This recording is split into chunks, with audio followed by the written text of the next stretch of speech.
Hello, everybody, and welcome to another episode of An Anatomy of the Arts. I'm your host, Ethan Everyone. Today, with our first actor on the podcast, we have Wow. Mr. Raz Fritz. Yeah. Round of applause, I say. Round of applause. Round of applause. How did I do it like this? I don't know if the mic can pick that up. We just started clicking at each other. That's just... All right. It's a new way. How are you? How are you today? Good, man. Good. Thanks for having me. I'm excited to be here. I've been a big fan of yours, and I've listened obviously to the podcast that you did with Luca, my best friend, and yeah, I think you got a really good thing going. I'm honored to be here. Thank you, man. I'm a big fan of you as well. It's crazy to have watched all of those movies and all the short films back then, and now have you on. It's surreal. So thank you for coming on. At the beginning, I'm sure you know that I like to go all the way to the beginning. Kind of fitting for the start of something. Yeah. But when I spoke to Luca, he said that, you know, he talked about your lifelong friendship, and that connection was kind of strengthened by your love of movies. At what age was it that you were focused on acting in general? You know, I grew up loving movies. Same thing as Luca. I feel like we all did as kids. You know, it's like kind of an escape. But like I remember early on, like my brother and I would like just quote movies. I think like one of them was like Ice Age 2 or something. We like quote like Sid or something, like something stupid where it was like a funny line. And I remember my grandparents just like looking at me and being like, how the hell do you guys remember this stuff? So I always like grew up loving movies. And then about like at age like 14, 15, I met Luca. And I always had like a knack for like creating and being artistic and stuff. And I actually grew up in middle school playing percussion. I was in like a music ensemble. Yeah. So I've always loved like being creative and anything music. And then I met Luca and I kind of fell in love with acting, and we started making these shorts that no one will ever see. Maybe if you bury them out of Luca's hard drive. But like as any kid would, we'd make these shorts with guns and explosions and just fun stuff, you know, that any kid loves doing. And then it kind of turned into a passion, and you know, we took it more serious, and we made this short called The Fallen, which is also probably on somewhere on Luca's hard drive. But yeah, we did that, and it turned into more like a creative process. We started writing more and started brainstorming, and we, you know, figure out what we want to do next. And remember early on, like just making these shorts, and one of our first real big endeavors was this film called Gold, which I'm not sure if you've seen it, but that was kind of like the start of it all in my head, because the other ones are like, I was still a kid and I was still trying to figure out like, you know, what acting was and how I could fit in my own little world.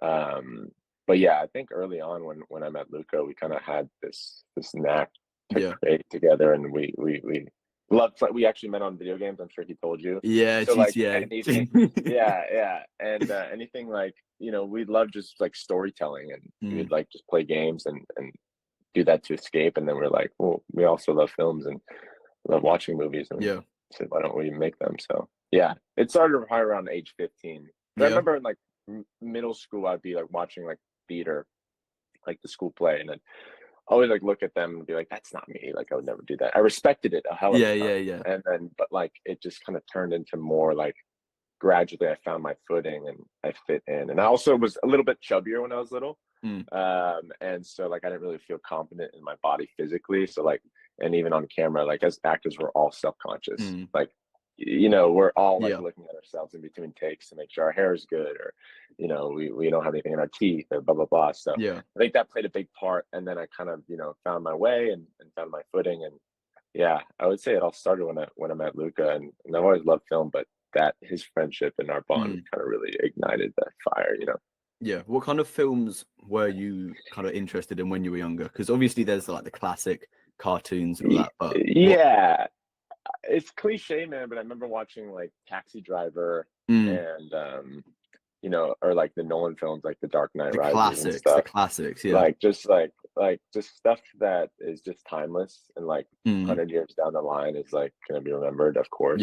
But yeah, man, like Taxi Driver, you know, even like some early French films, I used to watch like there's this film called La Grande Vadrouille, which is a French film that's set in World War II, and it's a comedy, but it's a really funny movie. It's hard to find though, but I remember watching that, and my mom was always telling me like, oh, you know, watch French film, watch French cinema, and yeah, there was a lot of films that I grew up like classics that I watched, and I still watch them to this day. And I remember like being a kid and being like, oh my God, this is amazing. This is what I want to do.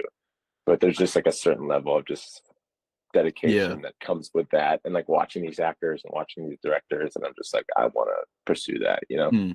Are you endeavoring into like the niche or like the more hidden films now?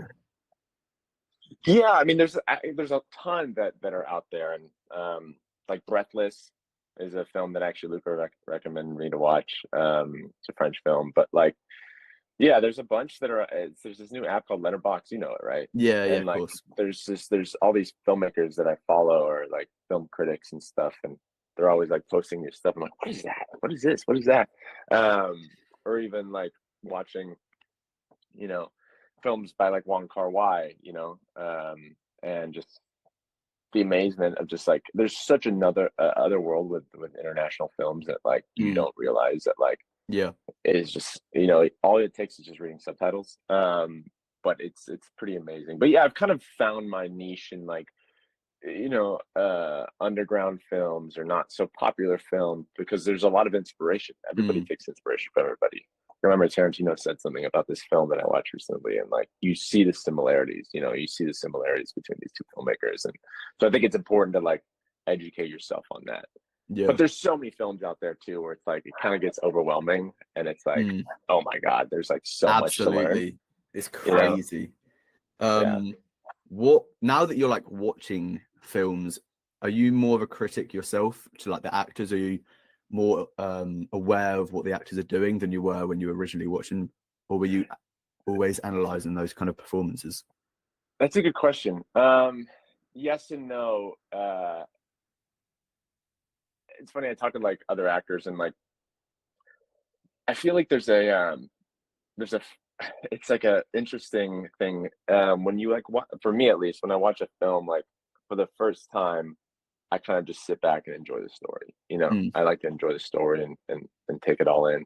But there's, because of me of being an actor, like it's sometimes I disconnect from that, not like I'm not paying attention, but you dive into actually what the actor is doing.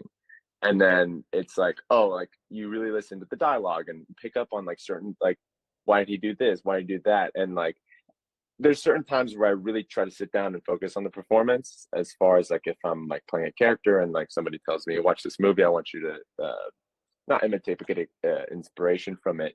I try to sit down and really see how this person walks, talks, does all that stuff. But yeah, most of the time I'm sitting there just trying to take it all in as a viewer for the first time watching. And then I'll kind of go back and watch, especially if they're like really great scenes, you know, like you know, Heath Ledger and The Dark Knight, like that scene, you obviously you sit down and you watch, for me at least, like the performance of it and why he's doing what he's doing, and all the little, you know, intricate things that he pulls out of his basket. I mean, talking about Heath and like the method acting that he underwent, like obviously that's like a crazy amount, like what he endured. But I know that like the short films that you've done so far, they're not like that intense. I hope not. They are. That like Luca's not putting you through the ringer, and he's not like sending you out at You'd night. be surprised. You'd be surprised. He's just like making you roam the streets in like a Batman suit, just getting you in a preparation for your next role. But if needs be, what would you do for a role? Would you kind of go that route, or would you know your limits? I think it depends the role, because I think like with my studying and my training and stuff, like I feel like it's important to live in the world wholly as possible, like full of yourself in it, to an extent. You know, I think with certain roles where you're just like so in it that you have to like be dedicated 100%.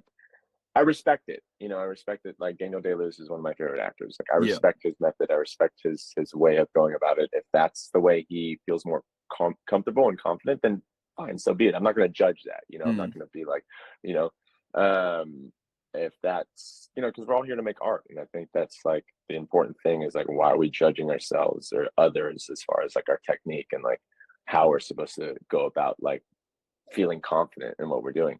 So yes and no. I feel like if it's a really dark character or it's something so far from me, then yeah, I'd have to dive into this world of like, you know, really explaining to the audience and to myself like why this person is the way he is and why is he living in this creative Yeah. or this crazy you know, place or whatsoever. But yeah, I think it's, there's certain yeses and nos. I think it's important to come, you know, you're here to work at the end of the day, and you know, I don't see it as work, but it is work, you know. Yeah. And I feel like you need to be able to come home, whether you have family, you know, kids, wife, Mm. whatever, girlfriend, that you need to be yourself when you come back, Yeah, you know. absolutely.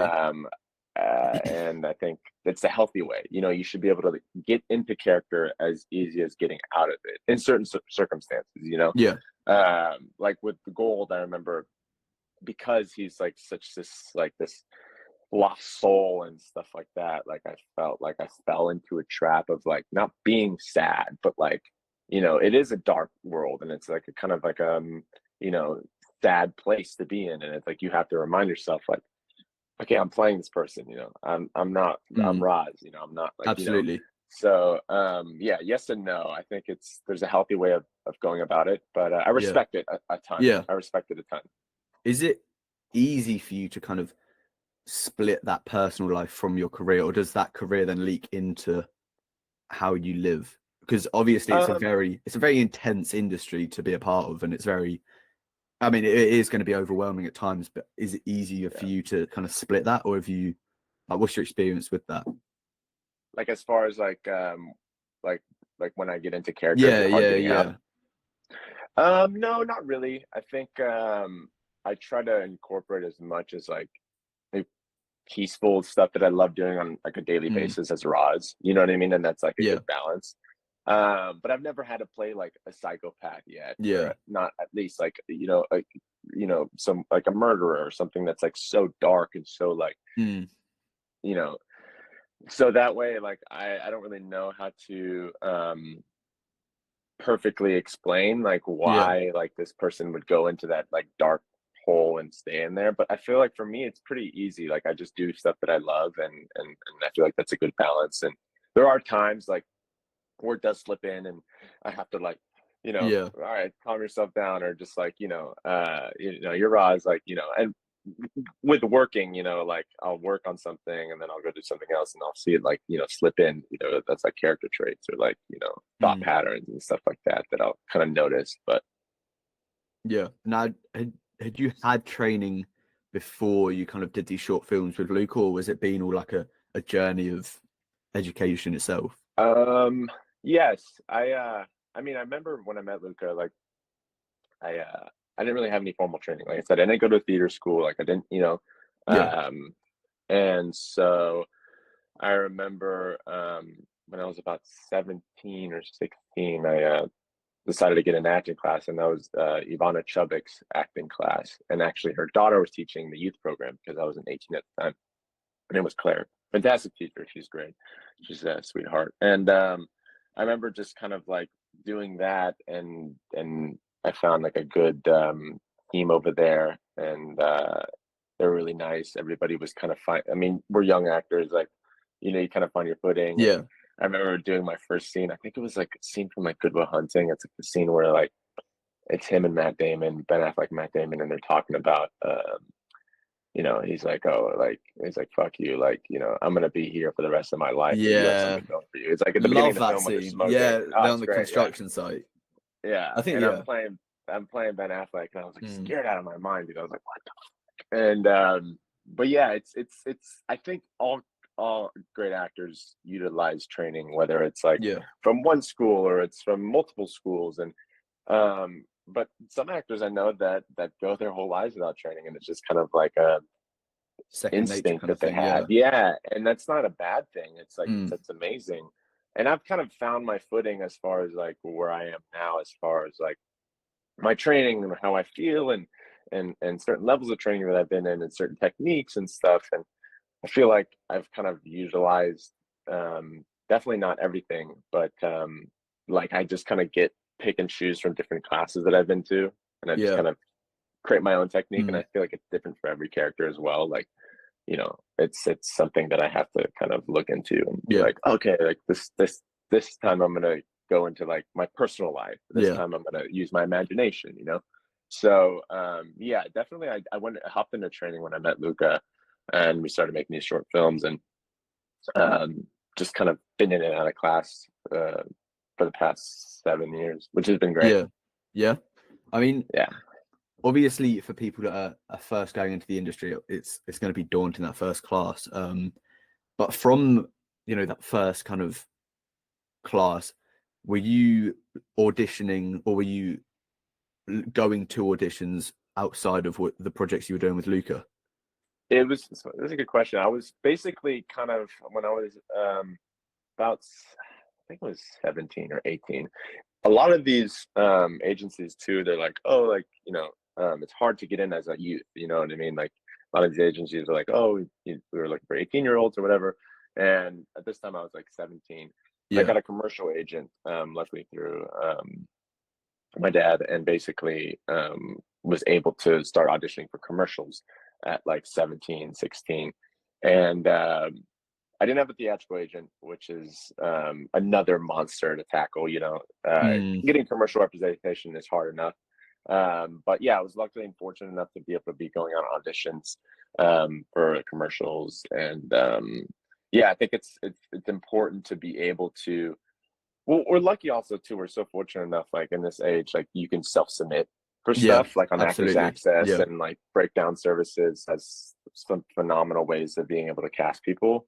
So like I was able to do that as well when I was doing projects with Luca. I was able to audition for other stuff. But like as far as like, because the industry's changed so much, like I was able to like get into rooms when I was young, because everything is self-tapes now. So I remember like when I was 17, like all my commercial auditions were in person. It was all in person, in person, which is great. I mean, you got to drive around, but now it's all self-tape. And I will get some in-person stuff here and there. But yeah, I was very fortunate enough to have a commercial agent where they were able to get me out in front of casting directors and session runners and get the feel for it, because it's a very nervous. It's like starting your first day of school, or like first day of acting class. It's like oh, I gotta impress this person, or I gotta do it right. You know, it's like this whole pressure of and then you're in the waiting room. And I remember there's this quote by Ryan Gosling. It's this video. He's like, you know, as like an actor, you're sitting there and you show up, and then you get a parking ticket, and you realize that like you have to go in and still do the audition even though you have a ticket. And then you get there and there's like 500 guys that look exactly like you.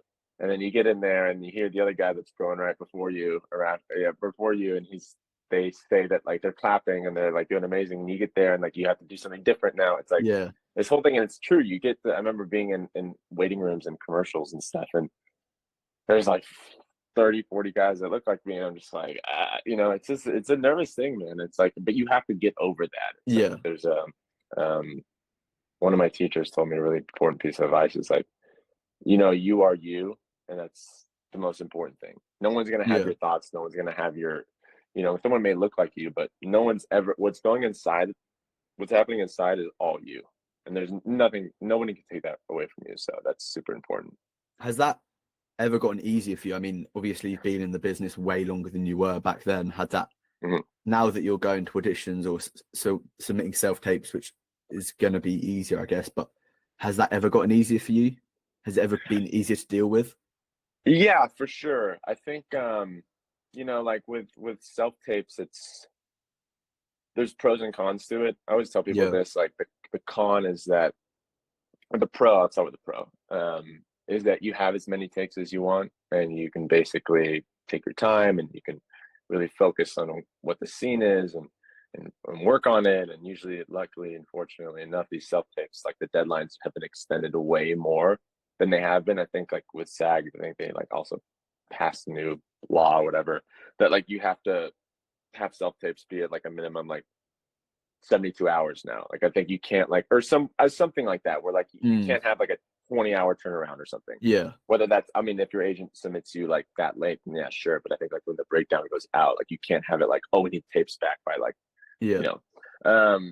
but yeah, definitely, it's definitely gotten easier as far as like getting comfortable. The pro is that you have all the time in the world, Mm. but then the con is I also tell people you have all the time in the world. Yeah. And for me, like I'm very like in my head sometimes, Yeah, absolutely. as all creatives are. You know, we're very judgmental and critical about ourselves. So like I remember doing self tapes and like I'd sit there for like an hour and do the scene over. I'm like, I'd watch it back and be like, okay, I like that, but okay, I like that part, but I didn't like that part, so I'm Yeah. gonna try to do it again and focus on that part better. And then it's just like then you're in your head Yeah. and you're not playing. You're not playing. You know, Yeah. you're and it's funny because it's the biggest critique that actors we have with ourselves. It's like stop like trying to do it right Yeah. and just let it go. And so I have found it's gotten easier, you know. With in person, like there's certain intensities that come with in-person auditioning, as far as like pressure because you have to do it in one take. And but Mm. I think that's a great thing, honestly, because you really focus in and you're not like so worried about doing it right. You just want to give it your best Yeah. shot, and then it kind of naturally comes out. And I've had times where I've gone into a commercial audition. I was like, I bombed that. Like that was terrible. Like, wow, Mm. I'm not gonna. And I end up getting a callback. You know, it's like the ones that you don't think you're gonna get, and they end up calling you back. But yeah, I have found it's gotten easier. It's Yeah. there's a lot of beneficial things as far as just going in and doing it, going in and Mm. doing it, going in and doing it. It's like going back to the drawing board and just like, you know, Yeah. not really worrying about what people think and just like focusing on who this what or you're auditioning for and how can you bring it to Mm. life, you know. Absolutely. And you mentioned being in your own head a lot. Does that carry over now into the production, or now that you've got the role, it kind of goes away a bit? Yes and no. I think when you get the role you have the confidence of like, okay, they like me, they love me, Yeah. like you know, I have this, I'm here for a reason. Yeah. But you know, with actors it's like you're always self-conscious as far as like, am I doing it right, am I doing it right? You know, I sent this to Luca actually the other day. There was this Tarantino clip where it's like the actors are there for you. Like he's talking and he's like talking in front of the audience. He's like, the actors are there for you as a director. Like your job, they're trying to please you. You know. Yeah. So when they yell cut, everybody's gonna look at you, including the actors. Like, did you like what I did? So I think that's always gonna be as far as like, and for me personally, but like as actors go, I think like we always have this self-conscious thing of like, am I doing it right? Am I Mm. doing a good job? You know. Yeah. I remember I was on the set of OCD, this new film that Luca and I recently shot, and I looked at Luca. I'm like, am I doing it right? Like, do you like it? He's like, yeah, you're doing great. But like in my head, I'm just like, oh, this is fucking terrible. Yeah. Like, what am I doing? Like, this is you know. So yeah, I think there's always this level of like, you know, getting out of your head is just as easy as getting in your head. Yeah. You know, it's like it comes and goes, and it just like, you know, I think it's a fine line of balance, and that's why I try to really focus on what I'm doing here, who am I, you know, the Yeah. 7 questions, like everything that's gonna just nurture my performance and help me just get out of my head and really into the scene and really be present, you know. Absolutely. And you mentioned about being on set with Luke and kind of referring back to him in between takes. That dynamic, now that, I mean, you've been lifelong friends, you've been friends for so long, is that kind of a weird dynamic to have when you're on set, that like you're kind of there acting for your boss and your boss then being your best friend? It's funny, man. It's funny you say that. It's a good question. I remember I was at a festival and I actually kind of expressed this. You know, we're here to make films and we're here to make Yeah. fun, you know what I mean? Fun, great things. And it's like, for me with Luca, it's like, I don't really see it as like, I mean, I don't see it as work, period, when I go Mm. into anything, because it's like, you know, but with Luca, it's like, I'm here with my best friends. I'm here making movies. Like, I'm here, like, just having a great time. Absolutely. Like, you know, and there's obviously this is his production and this is his film, and Yeah. I want to do a great job and I want to do him justice and I want to do the project justice. And, you know, and I think, Yeah, we have a great time, man. I think there's pressure, I think more so on myself. Obviously, I do want to make sure that like everybody enjoys the film and the performance, and that's like the first thing that I really focus on. And as far as like that, Luca is the Yeah. captain of that ship, so I have to, make sure he loves it. But yeah, man, I don't think there's any pressure. I think it's different because he's my best friend and I love him. It's like it's more like I just go back to like being kids and having Mm. fun, and remember that we're here to have fun, and we're here Yeah. to just make art and stuff, as opposed to like being on a big commercial set and it's like meeting Yeah. the director for the first time, and there's like hundreds of $1,000s involved, and it's like, so yeah, there is a different level of Yeah. pressure. And I'm not saying like I think I treat it the exact same, but like because Luca is my best friend, like there's a certain level of love there where like if I do mess up or he messes up, Yeah. we're all humans here. So it's like, Exactly. yeah. I mean, you were on about how you were kind of in your own head again. But I do have to mention that you have 10 wins at short festivals, 10 wins, 8 nominations, 6 wins in lead actor, 3 wins I think with Ryan as like best duo, like best like acting duo. Right. How does that make you feel to like hear that, going all the way back to the beginning where you were like, yeah, I love films, I'm going to start taking lessons, you see the people on stage, you're like, that's crazy, but that isn't going to be me. How does that feel now that you've kind of got there? It feels great, man.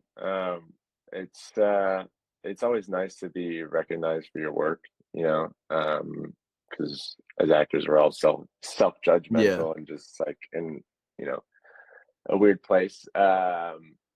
But yeah, it feels great, man. It's a nice thing to hear. But like I don't really focus on like my goal isn't like look at some of the great actors like don't have Oscars.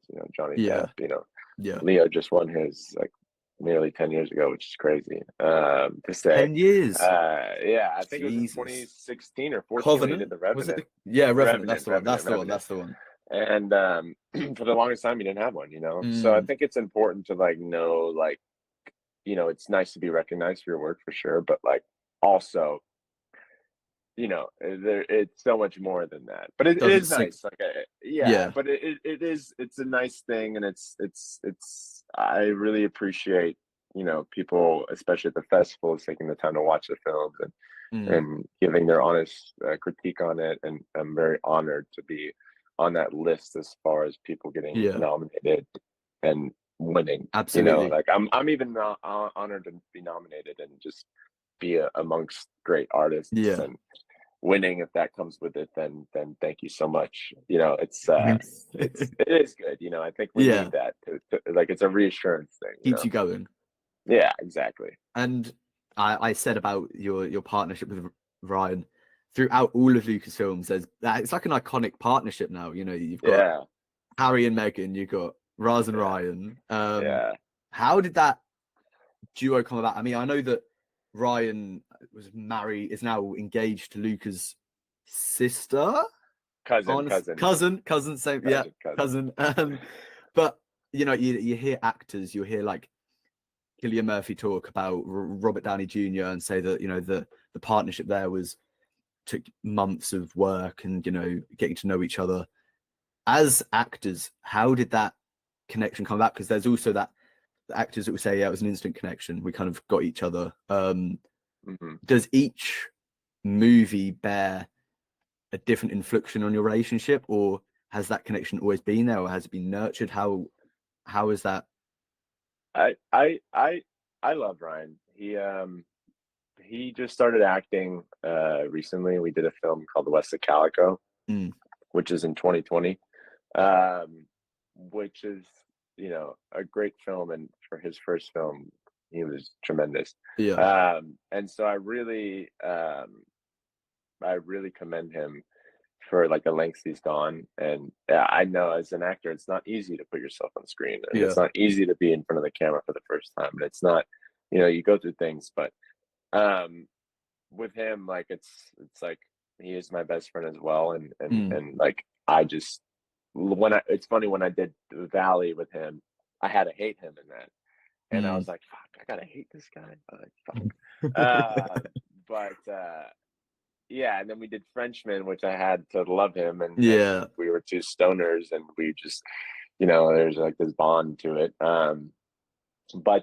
Yeah, I think our relationship has always, with filming, has grown so much because like we get each other on a different level, because we are actors, and it's like, there's certain things that we have to pay attention to, and it's like, is my hair good? And it's this and that, and it's like, was that, in between takes, we'd like, if Luca's busy doing something, because early on when we did Valley and stuff, like Luca was kind of like a one-man crew, like, so he'd be off doing like, other stuff, and luckily we got more people along the way, and had some people help.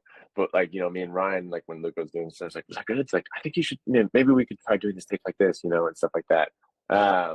But yeah, our relationship, man, has always been very strong, and I love the guy, and I commend him for pursuing what he loves, because for the longest time, I think he was in, he worked a little bit at Netflix, and then I believe Lionsgate, and he always wanted to be creative, and I know he's always loved acting, and I think you're going to talk to him in the near future soon, and I'm sure he'll explain more on that. Yeah, I don't want to dive into his story, but I really commend him for just doing what he loves, because a lot of people are scared, man. It's sad. A lot of people are scared to take that jump, and they never end up doing what they love. So very scary. And it's I think as scary is good, man. I think it's I thought it's quote the other day. It was like, you're not scared because like, I was like, you can't do it, or it's like because you don't know how to do it yet. You know? It's like there's this, you have to jump in the water. Absolutely. Whether it's boiling hot or freezing cold, you're gonna find out, and it's like, it's an exciting thing. So I'm excited to work with him in the future on stuff. He was a little bit in OCD. He has a small cameo, but not as much as like we had in the past, which I miss that. He's great, and he's amazing to work with. And, absolutely. Yeah. I mean, In the Valley and Tragic Death is like, they're kind of like staple Luca films now. They're like I mean, if you were in a conversation with Luca, or you're in a conversation with someone that knows Luca and watches his work, they're the two films you go to. And I'm sure OCD is going to be like top of that list next, because of you've got such a crazy story. Like it's unfathomable, really. Like you watch films and you're like, how did they come up with that idea? How did they do that? And then this one's just like the exact same. It's like a guy that's, I mean, I'm going to touch on OCD a bit more later, but a guy that has OCD, his girlfriend's throwing a party for him at home to like overcome that. And then an ice cream then causes a zombie apocalypse. But when you're in these roles, Tragic Death, In the Valley was like a hitman, an Italian mafia affiliated hitman. Tragic Death was stoner brother with Ryan. How do you approach that role? How do you approach, do you rely on directions, or is it kind of... I was just a real hitman, dude. I just went around and I called some guys and then went full method acting. I was like, I'm doing it. 10 months later, the cops showed up at my door. No, I think with Valley, man, I remember Luca telling me like, watch Michael Madsen in Reservoir Dogs. I remember that was like one big one. Or like watch Ray Liotta in Goodfellas. And I think you don't want to imitate anybody. You don't want to like imitate I'm a gangster and stuff, but like there is a way these guys walk. There is a way they talk, because my character was Irish, and was from Philly. There was certain things that I had to really focus on, and as far as like character development and where I came from, and why is this guy the way he is, and why is he so on a vengeance? Why does he have this vendetta? Why does he feel the way he feels? And so it's getting in that role, and it's getting in that world, and it was a lot of like making sure that the mask of this guy was always on, because his persona is being this guy. His persona is like being this tough guy and stuff. And then throughout the film, you see it kind of breaks, when there's a critical moment that happens. I'm not gonna spoil it for anybody listening, but there is this moment that we're all human inside, and when something dire happens, the little boy comes out. So I think with Frenchman, it was just kind of a wild thing. We just kind of rolled with it. And it was a lot of parts that we used in our real life, as far as like things in the script and stuff, like the joke about New Jersey, like, you're from New Jersey. Luca and Ryan have always had this like laughing joke and a gag about like my dad being from Jersey, right? And in real life, and like it was just a funny thing that we added into. So like, there's a lot of things in our lives that we use within that film, and it was just fun, man. It wasn't a lot of like character like going into it, and the stoner guy, and I think I was able to kind of tap into my younger self, like foolish younger fun self for that role, and that was fun. But yeah, it was just kind of on the day, just obviously doing your homework and rehearsing and learning lines, but there wasn't a lot of like preparation as far as like, who's this guy Louis, like, why is he smoking so much, or why, who's this drug dealer, like, so that was really fun, man. It was a good time. We just had such a blast, and every day was something new, and it was unexpected. As far as Valley was very constructive, and do this there, and as far as like, you had to get the car and stuff. And Frenchman was just we shot in this apartment, and it was kind of like we had other shoot days planned, but we didn't know when, and so it was just taking scene by scene in Frenchman, really. And that was just so much fun. And the improv there too was so funny, like, and I was scared to death, and because I've actually taken improv classes, like I took classes at Groundlings, which is it's a great school over here in West Hollywood. There's Groundlings, and then there's UCB, which is Upright Citizens Brigade, and a lot of these people from SNL, like Will Ferrell and Chris Farley, these guys came from Groundlings and UCB, and it's basically a school of just improv and comedy and doing sketch comedy. And so like, I remember taking that class, and it was actually like 3-4 years. My commercial agent recommended me to take improv classes because it looks good on a resume, and it does, because a lot of these commercial auditions, to tap back to what we were talking earlier, is like a bunch of them are improv. It's like you get the character breakdown, and it's like beach goer, blah blah blah, like fun beach goer, like has a great sense of humor, blah, blah, blah. And then like you get there, and it's like, hey guys, so actually you guys are like 4 friends, you guys are gonna be ordering drinks before the movie, and you guys are gonna be talking about what you see and what you want to see and what you're gonna order. And you're just like, you know what I mean, because things change all the time. And so like with Groundlings, I was able to kind of think fast on my feet, and Frenchman was a lot of that, because at one point Luca was like, all right, let's improv this, and crazy shit would come out, which I'm sure Luca has takes of those, which are like, dude, that doesn't even make sense. Like, why? Like, that's not even like, that's not like even like remotely related to the story. And like, Luca was like, remember, guys, the dialogue has to end with it, like, we have to get to the end of the dialogue. I remember there's a scene that like me and Ryan were arguing, and it was just like we went on about some like bullshit, and it was like it wasn't even about the scene anymore. And it was like Luke was like, all right, let's cut. Like, what are we doing here, guys?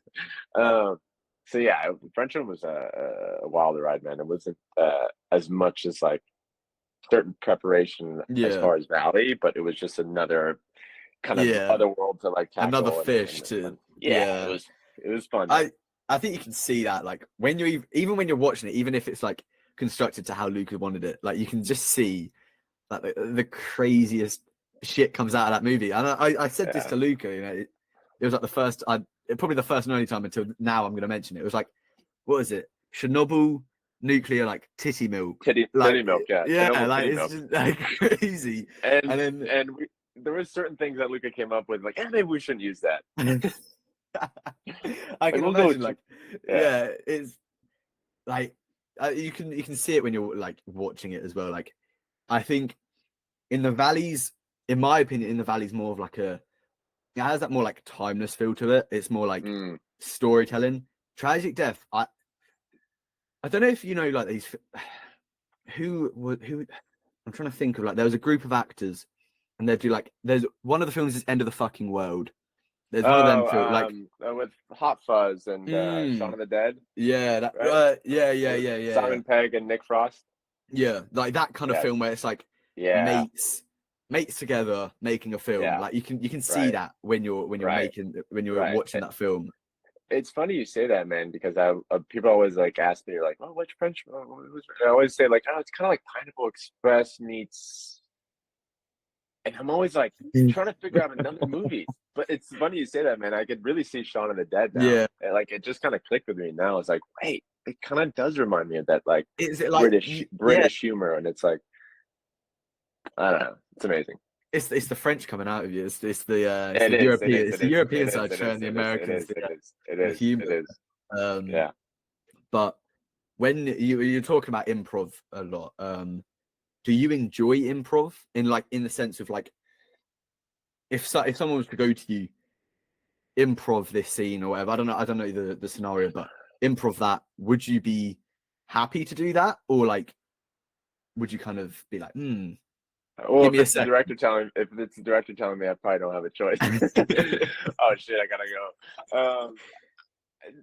Yes and no. I feel like I don't want to say or do anything that's like out of the ordinary. That's not Yeah, like within the script, and it's like with improv, like you're kind of just fast on your feet, yeah, but that's the fun of it. Like it'll come out, but like with auditions and stuff, I've gotten so used to that where like it's just like think on your feet, or like go ahead, like do a take now, or it's like you guys are just having fun, like improv, yeah, you know what I mean? Add a little. So I've gotten comfortable within that, and I think you just have to think about like the scenario and what it entails. And remember with Groundlings, one of the biggest things that I learned was like within improv, you never say no or you never deny. mm, So like if you're doing a scene where like you and I, Ethan, are like, I'm like, Ethan, why the fuck are you wearing those purple shoes? Like, you can't be like, I'm yeah. not wearing purple shoes, because then it's just like, Where'd you go what, you from know what I mean? there? Yeah, yeah, You'd have to be like, well, you know what? I went to a clown store and my shoes ripped before this, and I was trying to find a Halloween costume, and I had a 10-mile walk back home, and yeah. these are the only shoes in the store, and so and then you got to go back and forth. But I remember doing the Groundlings, man, and I was scared as shit my first day. I was like, what am I doing here, dude? Like, I'm not. I love comedy. Yeah, I'll be open to doing comedy movies like I did with Frenchman, but I see myself more as like a dramatic actor and leaning more into drama. And I was like, I'm not funny, dude. I'm not. What am I fucking?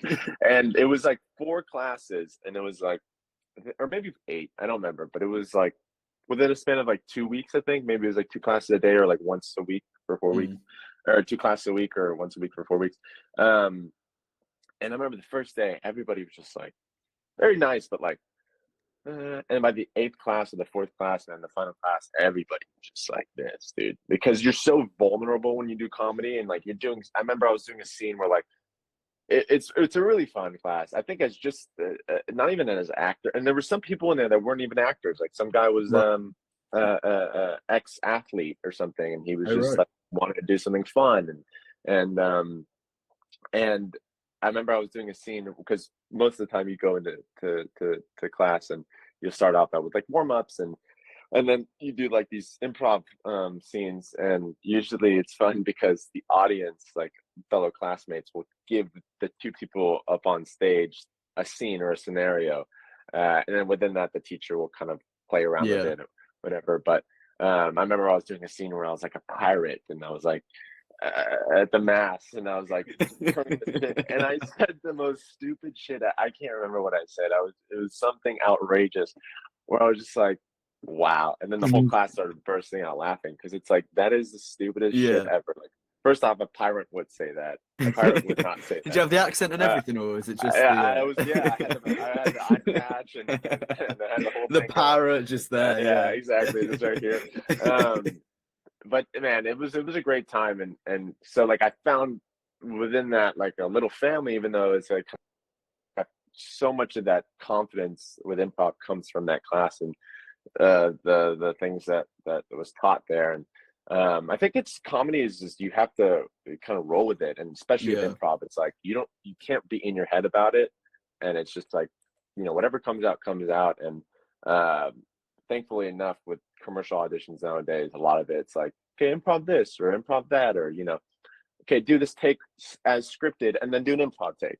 Yeah. So with self tapes, it's easier because you can kind of that improv was terrible. Let me redo it. But in person, it's like that was bad. Yeah. So yeah, man. I hope that answers your question. I was just blanked for like the last minute. I was just imagining you in the pirate costume, just kind of like Jack Sparrow ran across the stage. Just kind All of right, we got our next film. Exactly. Jack Sparrow's going back. But with improv and with lines, they're two like kettles of fish. They're two completely different things.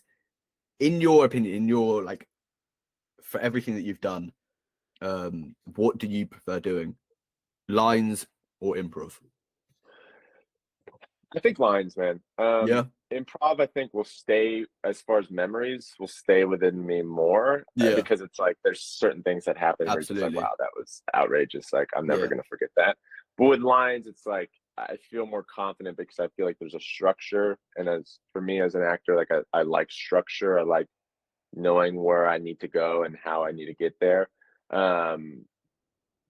But within that, like, you need to be able to play too, and like expect things to like happen randomly, and not to say like I need to say this, that, and this like this way, but like I think with lines, it's like there's less pressure, and it's like, okay, this is what the director, or the producer, or the writer intended to go, and so yeah, I definitely think for sure just being on set and learning lines and having that be I would say learning lines. Now I don't know if Luca mentioned to you that he told me about this, but he did say that when, I think it was in the Valley of the Moon, when 2022, was that in the Valley or is that Tragic? That was Tragic Death, wasn't it? Yes, I think so. I think Tragic Death of 20. We shot Valley in 21, and then it came out in 22, and then we shot Frenchman in 22, and it came out last year. Right. So, during Tragic Death, he was talking about yours and Ryan's escapades on the set of Babylon. He was saying how basically just like fooled the whole system and just stayed on set without mentioning like, oh yeah, no, we were here last time. I can imagine it now as like the Tragic Death kind of like you and Ryan just arguing within yourself. But what was it like being on set of like, because I love Babylon. Babylon's like an incredible film, and I know it gets like slack, but Babylon, in my opinion, like Daman Chazelle is crazy talented. He's amazing. He's amazing. Yeah, and Justin Hurwitz's crazy composer. But what was it like being on set of that major like motion picture? I know you were on there for like a couple days, but like what was that? It was crazy, man. It was when you're on that level of, and it's funny because it was Ryan and I's first background gig. So there's this there's this breakdown services called central casting, which is mostly where you get background work. But when we did Babylon, we got it through Actors Access. So with Actors Access, you get like 10, 15 breakdowns a day, you know, within like, you get 3 emails and each one is like 5 or 6. And then I remember getting a breakdown that was like Untitled Daman Chazelle Project, Medieval Soldiers. And I was like, oh, okay. And then I remember I was skimming through it and I was looking at it, and then I got distracted. I was going to come back to it eventually, but then Ryan was like, oh dude, I just submitted for Medieval Soldiers. I just got in. And I was like, what? I was like, so I was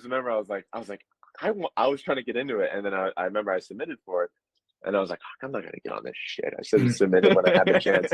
And then like 2 hours later, I text Ryan and I'm like, see you on the battlefield. And so we both got cast, and it was great, man. We got fitted, and it's a crazy long story because we shot in Simi Valley, which was like the first, like I would say like 10% of the film. I think it's in the beginning where they're like shooting the film. They're filming a film. Yeah, is that where like there's 2 scenes like those? There's one that was like where Margot Robbie then like turns into like the greatest actor that they've ever seen, or was it the one where it's like? And then there's another one where it's like Brad Pitt and I don't know the other actor, but actress. They're like in the sunset and they're like rushing to get the camera. And then and then the battlefield has happened on. Is that scene? It is. So we basically shot. It was 4 days of shooting, and the first day we get there and we're like, oh my God, this is going to be amazing. Like, this is awesome. And it's like 110 degrees. And we're in like these like these full garments, dude, where it's like, I could feel the sweat dripping down my back every fucking second. And I Nothing remember like the pirate suits you had it on. was so, no, nothing like those. And we get to the first day and it's like this battle scene. And so it's like, we're actors playing actors. Like we're like, you know, they're filming a movie of a movie. And I remember we're like, I'm like meeting these certain people, whatever. And it was a great time, man. The first scene, it was like, first day, it was like 200 of us. Then there was like the third day, it was like 200 of us. Then the second day was 200 of us. Then the third day was like the battle scene. Yeah. And so with Daman Chazelle, like he's such a, you know, mastermind that like he was like, I want to have actual people there. I don't want to do any CGI. So they released another breakdown on Actors Access. They're like, we need more medieval people. Like, it was like we'll get you the garments like when you show up here. Because Ryan and I had like a fitting like 10 days prior to filming. Really? Yeah. And anyways, so we get there and there's like 700 of us even. And I'm just sitting there. I'm like, dude, what? And I'm sitting there like, dude, Ryan, like, and the call times, keep in mind, like, and obviously I'm not, you know, this is the life of an actor, but it was out in CV Valley, like an hour and a half away, or like an hour away with traffic at that time, because it was like 4 a.m.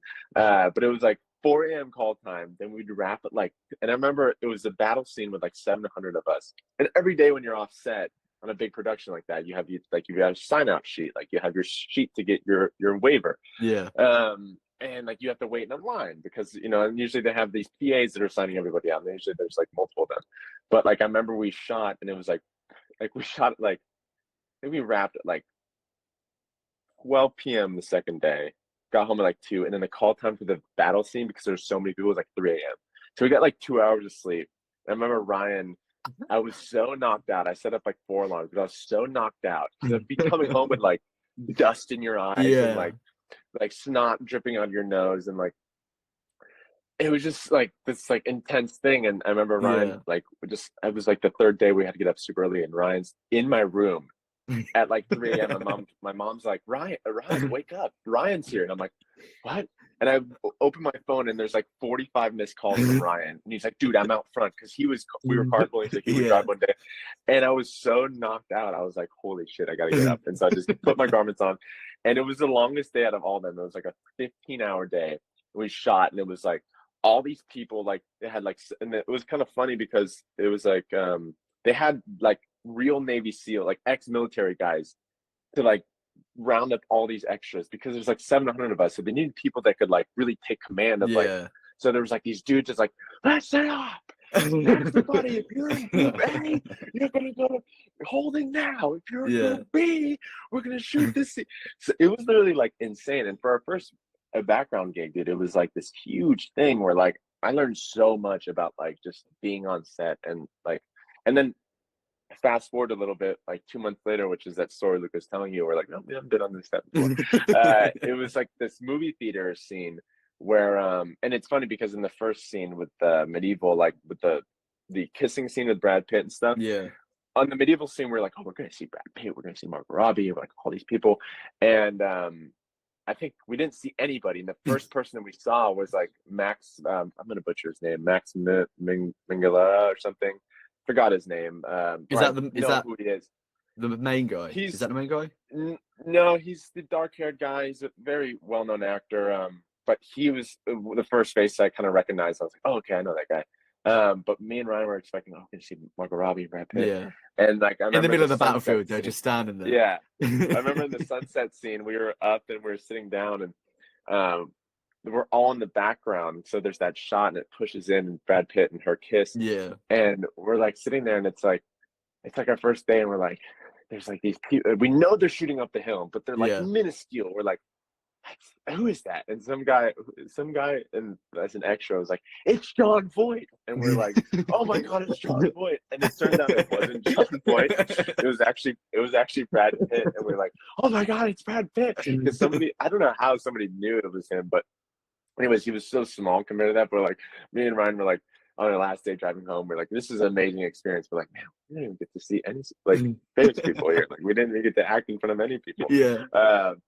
And we got to see Brad Pitt for like 100 meters away up on a hill, and he was like an ant. But then, like, fast forward 3 months later, we get this casting. We're looking for extras for the Untitled Daman Chazelle project for movie theater goers. And we're like, okay, we're gonna do this thing. And so we show up, and we it's a totally chill environment. It's not 110 degrees. We're in an air conditioned, very nice. I think we shot at the Orpheum Theater in Los Angeles downtown. And we're in suits. We got fitted, and like we're in the 50s now. Yeah. And it's funny because we got I actually was telling this story to a friend of mine with Luca on Tuesday, but prior to this, we were about to shoot Valley like in 2 weeks. And with Ryan's character, he has a beard in Valley. He mentions to me, what a shave his beard. Like, and so I'm sitting there, and like with these big budgeted movies, like they'll send out emails to like the background actors and be like, okay, have a clean shaved face, like this is the 50s, guys, like no long sideburns, like no beards, like blah blah blah.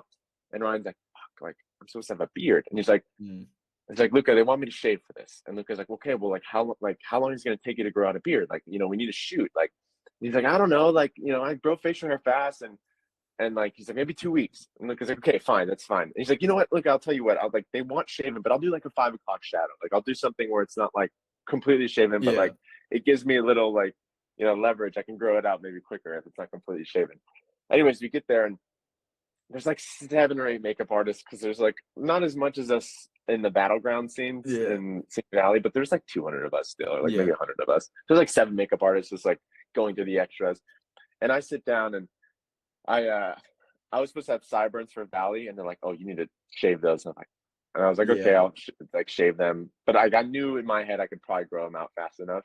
I had no problem as far as like Ryan having a huge beard. That's another thing. And I'm sitting down in the makeup chair, and I'm like looking, and she's like shaving me more or whatever. And then I look over at Ryan. He's just like sitting there, and one of the makeup artists like grabbing his face, and she's like, I don't know about this. She's like, did you shave? He's like, but he still had like a 5 o'clock shadow. Like it wasn't like clean shaved. It was like, you know, I haven't shaved in like 3 days and got like 2 hours of sleep throughout those 3 days. And so he was sitting there, and she's like looking at his face, and she's like, and she's like, Megan, or whatever, the lead makeup artist, she's like, can you come look at this? Like, can you tell me if this guy's cleared? And Ryan's like, and she comes over, she goes, no, we have to shave this.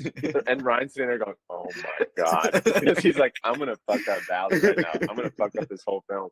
And so all I hear is, and Ryan's sitting there going, and then once we get out of makeup, Ryan calls Luca, and he's like, and it was during COVID, so we still had masks on and stuff. And Ryan like calls Luca, and he goes, so what's the verdict? And he goes, and he's just completely shaven, and Luca's like, oh my God. I think they gave Ryan a little pencil mustache too. It's funny. I'll find the photo. Rubbing it in. It's really funny. But that scene was great, dude, because it was more of like an enclosed set. Yeah. And I'll kind of wrap up my story. But we actually like got to be like right behind Margot Robbie. And I actually got to like listen with Damien and how he communicates with Margot and these bigger actors. And it was really a joy to be on that set, man. And I actually really love that film. Like I said, I know you said this too, but it got a lot of hate, and I don't understand why. Yeah, I don't understand. I think it was great. I think it was just well done on all aspects. The acting was great. The production design was great. The story was great. That young guy who plays Manny, Diego Calva, he was fantastic. And I remember I saw him in Beverly Hills like a year after we filmed. He's like walking, and I'm like, hey man, I was like, great job in Babylon. I was actually on that set with you. And he's like, oh, cool. And I was like, yeah, I was in the Simi Valley scene. He's like, oh, that's awesome, man. He's like, that was fun. I was like, yeah, you probably don't remember me. Like, you don't know. Red garment with a fucking hat on. But yeah, it was great, man. The movie theater scene was amazing, because we were able to kind of like listen with Margot and listen with Damien and like Eric Roberts was right in front of us. Ryan and I were right behind them. And yeah, it was just great. Eric Roberts was like shooting the shit with us. He's a very nice guy. But it was funny because my conception beforehand, I've always done like films with Luca and films, decently sized commercial shoots, but I've never been on a set where like, oh my God, like my conception of it was like, oh, the director talks to this person so much different. But it was Yeah. literally like Damien was like giving notes to Margot, and Margot was like, he was like, Margot, I like the way you did, but I like the way you did like 2 takes before. And she's like, oh, really? Like, I thought I did it that way. And he's like, no, maybe you did, but can we try like that? She's like, oh yeah, sure. And like, it was such a relief because you realize it's like the way Luca talks to me on set. It's the exact same thing. It's like, and Luca's so professional in that sense that I could understand where Luca gets it as far as like, because I don't know how it's just innate within Luca that he talks to his actors like that, but it is really impressive because it is just like how a big director talks to a big actress or actor on set. I was like, whoa. But it was nice, man. I just took all of it in. It was a really, really fun experience and something that I'll never forget because it was my first time being on a big set, and it was, being in this huge film. You think about it, like Daman Chazelle is like arguably one of the hottest directors right now, and like he did La La Land, and then Whiplash and La La Land, and then First Man, and then Babylon was his first big, huge budgeted thing. Because I think La La Land was obviously decently sized, but like this was a huge production. Like I said, he didn't want any CGI. He wanted all real actors, like all the suits, all the garments, everything was just so impressive. So yeah, man, it was a great time. And there's other stories that we can chat about on the side about this, but it was really a really good learning experience and something I'll never forget. I mean, that does. I mean, Luca gave me a shortened down version, but that's fine. I can imagine Ryan kind of just sitting there, just kind of taking it, and then he's just like, because what is he gonna say? No, you know what? I'm shooting this film in 2 weeks. Sorry. Damien can wait. Damien can I'm wait. out of here. And it's funny, I actually touch up on this, but Ryan 2 weeks later got another call back to be on it. And really? He had like a full beard at this point because he had grown it out. Yeah. But it was like a really intimate scene. It was like 10 extras, and he got called back for it. And he's like, oh fuck, dude, if I can like get like, because sometimes with these big budget films, they'll grab an actor and be like, okay, you're here. You're just gonna be talking to Margot a little bit, and then like you won't hear dialogue, but then Brad will come over and you guys step away from the scene, So like he was like, oh fuck, if it's 10 of us, like maybe I'm gonna be like in this film, like a good chunk, or like you see me. And so he has a full beard, and the makeup artist comes over, and like I said, they're supposed to be clean shaven, right? With the full beard, and she's like, oh, what? And she's like, what is this? She's like, why do you have a full beard? And he's like, I just didn't see there. And she's like, come with me. And she like comes to the lead makeup artist, and he's like walking over to her. And Luca's like, Ryan, if you fuck me on this, you have to shave. We're gonna have we're shooting in 2 days. And Ryan's like, Anyway, she gets over to him, and the makeup artist, and she's like Oscar nominated. She's amazing. I think she did like Phantom Thread and stuff like that. I can't remember, but she's amazing. If you look her up. But she looks at Ryan. She goes, actually, I like it. I like the beard. And Ryan's like, and he's like, oh, because the scene, and it was like 1 in a million. The scene was supposed to be like Ryan in this party, and it was like a crazy and insane party where they're doing like coke and stuff. So like everybody was party, fucked up. Isn't it? The first, Everybody's fucked up, and like and so she's like, I think it works because like he doesn't give a shit about his appearance. And so Ryan dodged a bullet, but. Yeah, man, it was so fun. I always tell people those stories, and it's just such a fun time, dude. I can imagine. Like, and that leads me perfectly onto the most recent project that has kind of taken over a bit. And I was obviously talking to Luke when he said that this is the last short film that he wants to do, but if he was to turn it into a feature film, then this is what he wants it to be. But obviously OCD, we touched on it earlier, about the basic storyline. It follows a neurodivergent guy with OCD, mental health. How do you approach that that whole character that has OCD? How did you prepare yourself for that? Well, it's funny, man. I actually I grew up with OCD. Oh, really? I had it really bad in my early teens because my parents were going through a divorce and other stuff, and at one point I couldn't even get like dressed to go to school. Like it was so crippling where I had to put my shoes on like 2 or 3 times, and my pants, like, it didn't feel right. So it was really crippling, man, and I had to go to therapy for it. And luckily I found a great therapist who helped me a lot with it. We did CBT, which is cognitive behavioral therapy, which is a lot of worksheets and talking it out.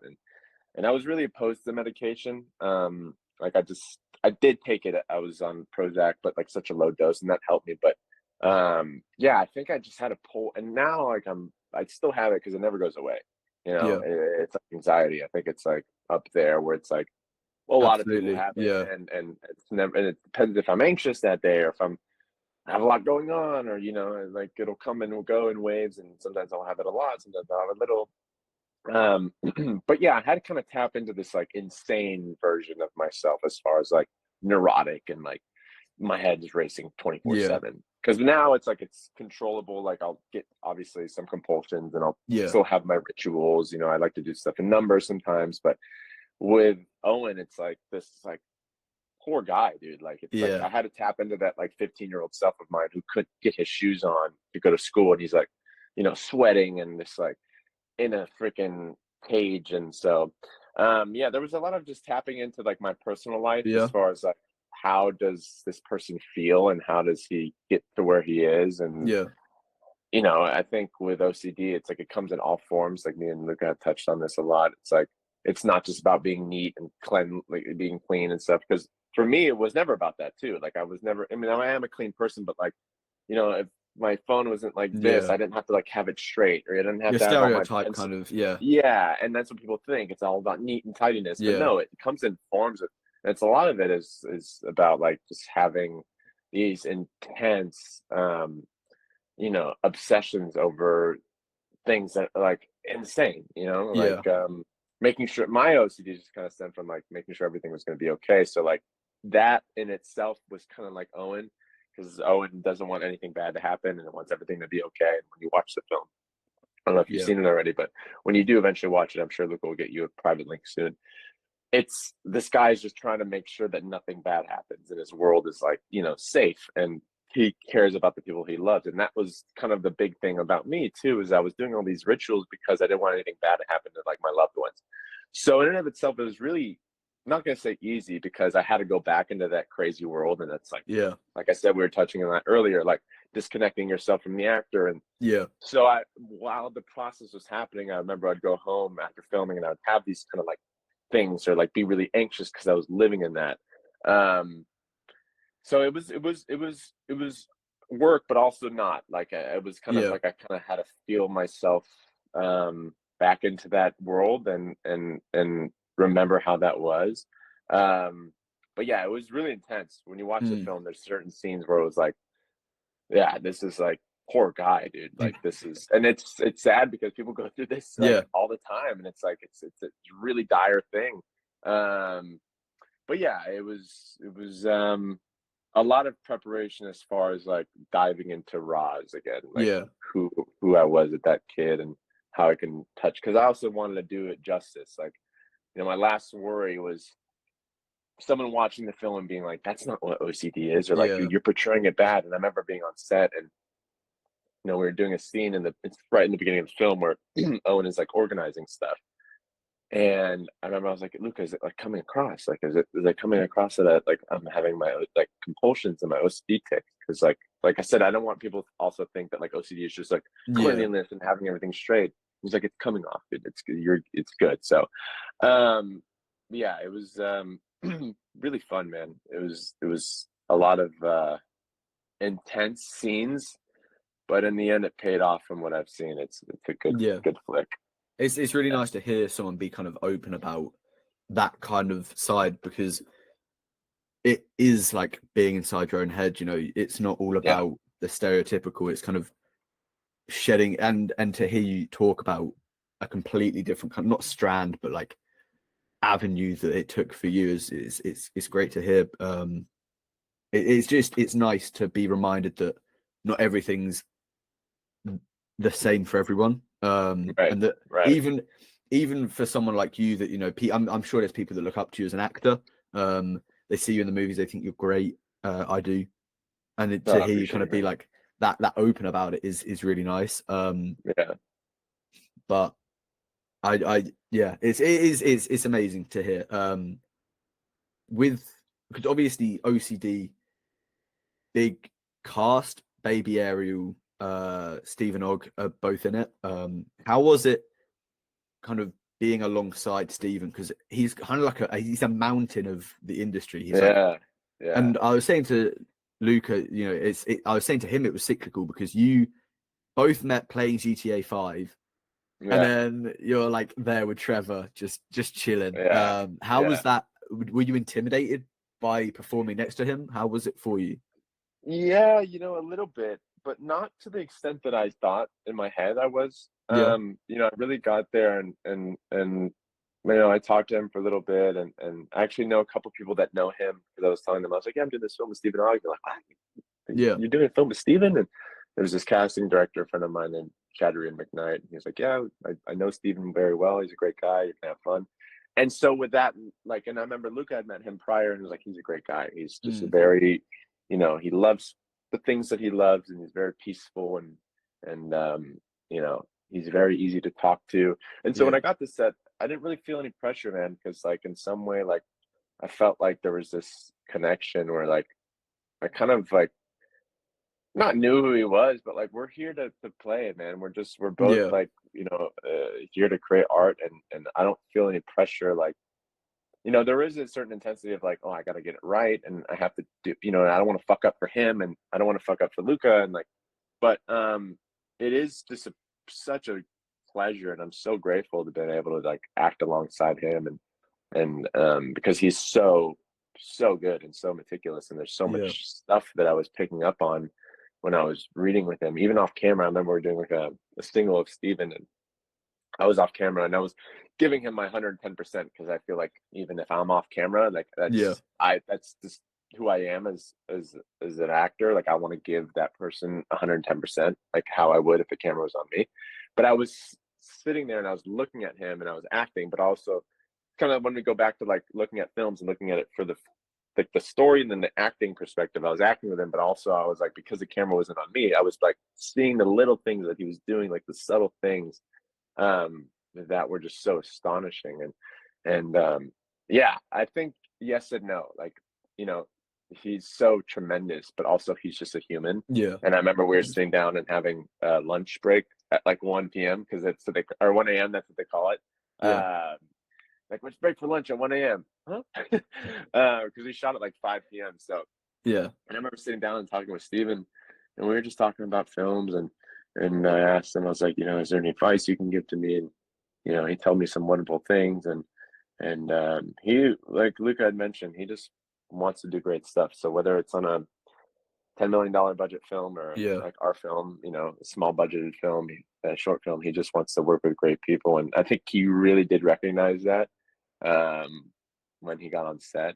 And yeah, he was a joy to work with, man. There's a certain level of like when you I've done films with other actors and um very talented people, but then when you get to that next level, this like you said, this mountain or this giant, it's like I mean quite yeah, literally he's like 6'4". I'm like, what? No, but he's like so there's this you really feel like this immense presence within the scene and like you really feel connected yeah. and I don't know, it's very hard to describe, but I was very, very, very grateful to be able to act alongside him. And hopefully within the years within this feature that Luca's developing, we can continue to work on that. Absolutely, and I'm Yeah. very excited to see the partnership on screen because it does sound like an amazing. Like the clips that I've seen of it on social media, it looks amazing. And I'm sure your performance is going to win you another boatload of awards. Thank you, man. It'll be amazing. I just want to finish up on what your next steps are for yourself. Like Hmm. what direction are you taking? Well, fortunate enough, I got a new manager who Luca and I share, and I've been just auditioning like Yeah, crazy. He's been getting me some really good gigs as far as like auditioning, like opportunities more so. I don't have the gig yet, but yeah, just auditioning like crazy, man. I'm thinking about maybe jumping into another class soon to kind of just because, like I yeah, said, I always jump in and out of class, and I feel like you know, it's always good to kind of go in and rework and get the old gears grinding, because it is a muscle. Like, you know, it's like going to the gym. It's like a brain muscle. Like, you always have to train it, whether that's at home and you're reading scripts or working on sides or working on a monologue. Like, there's certain things that you have to keep going.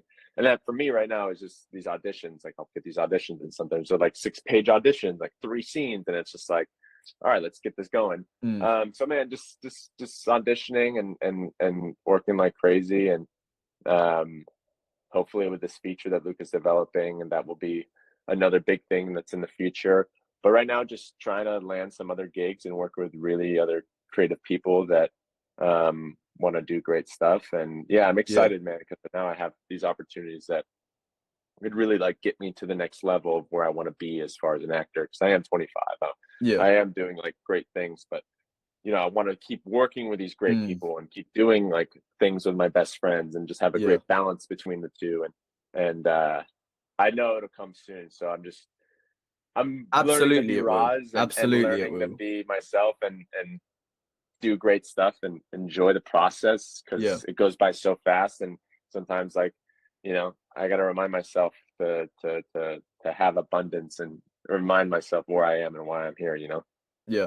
I mean, that sounds incredible. And I'm sure it won't be long until you land that next gig, and then you'll be blown into the stratosphere and you'll be incredible. You'll be the mountain soon. Thank you so much. Thank you so much for coming and talking to me. It's been an absolute pleasure. Thank you so much for having me. Yeah. No, yeah, like I said, I'm a big fan of you, and thank you. You got a great thing going. And thank you. Luca told me before I got here, he's like, yeah, kid's great, man. Like, some of these questions that he asks are really thoughtful, and some of these questions, man, you got me on. Thank you very much. Thank you very much. These are well thought, and some things that I pick up on are, you know, you're just very respectful and very professional, and I appreciate you having me here.